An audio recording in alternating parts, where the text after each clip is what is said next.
आपके बच्चों का पढ़ाई में मन नहीं लगता, उसे कैसे लगा सकते हैं?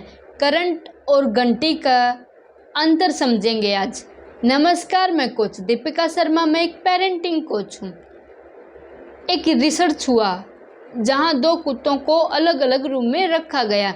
एक कुत्ते को रोटी डाली जाती थी हर 2-3 घंटे के बाद, तो वह रोटी खाने के लिए आता था तो उसे करंट दिया जाता था। तो उसने ऐसा 2 से 3 बार किया, हर बार उसे करंट दिया गया। तो 2-3 दिन के बाद उस कुत्ते की हालत इतनी बेकार हो गई थी कि वह रोटी खाने के लिए मरने के लिए तैयार था। लेकिन बाद में करंट लगना बंद भी कर दिया, लेकिन उसने रोटी को छुआ तक भी नहीं, क्योंकि उसे करंट दिया गया। तो उसे लगा कि इस बार भी करंट दिया जा रहा है। उसके सामने रोटी थी, फिर भी उसने नहीं खाई। ऐसे ही दूसरे रूम में एक कुत्ते को रखा गया। वहाँ भी ऐसे ही 2-3 घंटे में रोटी डाली जाती थी, लेकिन जब भी रोटी डाली जाती थी घंटी बजाई जाती थी और वह आराम से रोटी खा लेता था। 2 दिन ऐसा ही हुआ और फिर 2 दिन के बाद घंटी बजती थी लेकिन रोटी नहीं आती थी। फिर भी उसको उम्मीद थी कि रोटी आएगी, क्योंकि उसके साथ घंटी का अनुभव था और दूसरे कुत्ते के साथ करंट का। ऐसे लगा लो, करंट हमारा गुस्सा है और घंटी हमारा प्यार है। ऐसे ही जब भी बच्चा पढ़ता है या खेलता है, हम उसको क्या बोलते हैं कि तू पढ़ ले, नहीं तो फेल हो जाएगा, नहीं पढ़ेगा तो हॉस्टल में छोड़ दिया जाएगा, वरना झाड़ू निकालनी पड़ेगी या रिक्शा चलाना पड़ेगा। हम ऐसे ऐसे वर्ड बोलते हैं जैसे कि करंट लगता है और फिर बच्चा उसको छोड़ देता है। उसे अच्छा भी लगे, फिर भी उसे लगता है कि मम्मी पापा ऐसे ही बोलते रहते हैं, तो वह उससे दूर होता चला जाता है, क्योंकि उसे करंट का अनुभव दिया जाता है। यदि हम उसे प्यार से बोले, बेटा तू पढ़ ले, जिससे तू पढ़ लिख कर एक अच्छा इंसान बन सकता है, दूसरे लोगों की मदद कर सकता है, अच्छे से खेलेगा तो इसके बहुत फ़ायदे हैं, तेरी फिजिकल एक्टिविटी होगी और तू एकदम स्ट्रॉन्ग बनेगा और खेल कर अपने देश का नाम रोशन कर सकता है।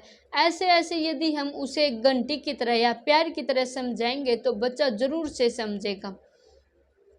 और आजकल इंग्लिश का कल्चर चल रहा है, तो उसमें बच्चे को हम सोचते हैं कि इंग्लिश मीडियम स्कूल में भेजा जाए, लेकिन उसकी मदर टंग हिंदी है या उसकी मदर टंग कोई भी हो, यदि बच्चा उसमें पढ़े तो बहुत अच्छी बात है। यदि ऐसा नहीं है, आपको लगता है कि इंग्लिश आज की जनरेशन के लिए बहुत ही ज़रूरी है, तो इसलिए हमें पहले इंग्लिश की बुक तो स्कूल में आती हैं और उसको पढ़ना भी पड़ता है, लेकिन बच्चे को अच्छे से समझ नहीं आता।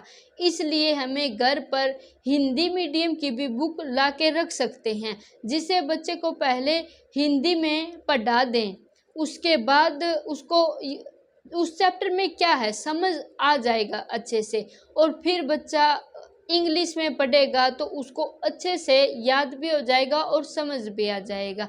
इसलिए हमें दोनों बुकों को अच्छे से उसको पढ़ाना है, जिससे बच्चा अच्छे से समझ सकता है हर चीज़ को। उसकी उंगली काम करनी बहुत ही ज़रूरी है।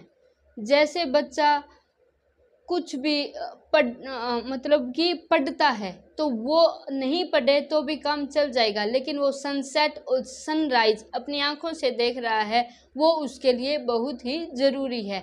ऐसे ही बच्चा यदि खेलता है तो हमें उस बच्चे को ये नहीं बोलना चाहिए कि आज उसने पढ़ाई नहीं की, लेकिन उसके ब्रेन एक्टिव रहता है तो उसकी सेंस भी एक्टिव रहती हैं। इसलिए बच्चे को वो काम करवाएं जिससे उसकी सभी सेंस एक्टिव रहें और फिर उसका ब्रेन भी एक्टिव रहेगा और फिर वो लिखना भी शुरू कर देगा, पढ़ना भी शुरू कर देगा।